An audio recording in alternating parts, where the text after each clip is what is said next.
dito pa. Lito, wag naman dito. Maawa ka naman sa anak ko. Huwag kang makilam. Lito! Lito, wag naman! Wag naman dito! Lito, wag Ano, naman bakla ka? dito! Maawa ka naman sa anak mo! Di ba kakahiyan itong binibigay mo sa akin? Dito, Joey! pinagtitingnan na tayo ng mga tao. Wag naman dito!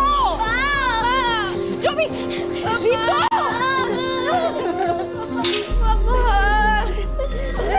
Kaliyan mo ko? Ha? Pinagmalaki kita sa mga kaibigan ko! Ha? Akala ko matapos ka! Akala ko mas magaling ka sa akin! Pinapaya mo ko! Sabihin mo sa akin! Bakla ka ba? Sagot!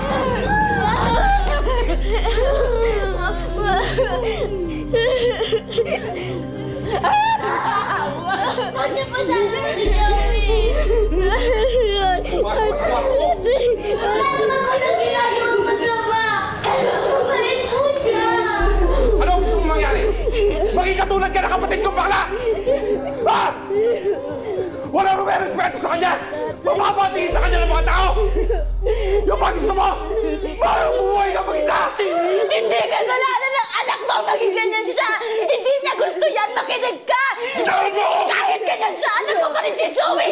Kahit ganyan siya, nakikiusap ako sa'yo! Makikiusap ako sa'yo! Paano ko rin-explain yan? Pinagpapalit sa mga kaibigan ko! Tapos ganyan na bibigay mo sa akin! Dito! Dito! Sa kwarto ko! Dito! Sa akin! Joey, sumagot ka! Bakla ka ba? Sagot!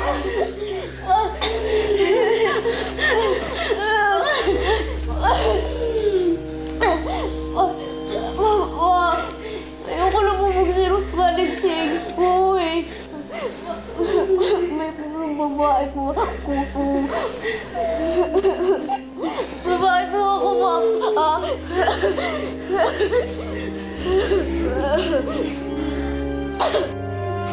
Dito! Dito! Dito! Wag naman! Dito! Dito! Dito! Dito! Wag na si Joey! Kahit ako na lang! Walang bakla sa pamilya ko! Walang bakla sa pamamahay natin na to! Huwag kang magpapakita sa akin ng bakla ka! Naintindihan mo? Wala ka magkatinaawa sa anak mo! Mabait siyang bata, lahat ng gusto mo ginagawa niya! Yun ang isipin mo! Yun na lang ang isipin mo! Sige ka, Daisy! Tatawa ka sa akin kung tapos ka dyan! Papa! Papa! Gawin ko lang po. Oo. Magpapagalala ka na po ako, Papa. Ha? Pangako po, wag yun ako saktan si Papa. Papa! Bubuhay ako! Huwag ka magpapakita sa akin bakla ka! Tabi dyan!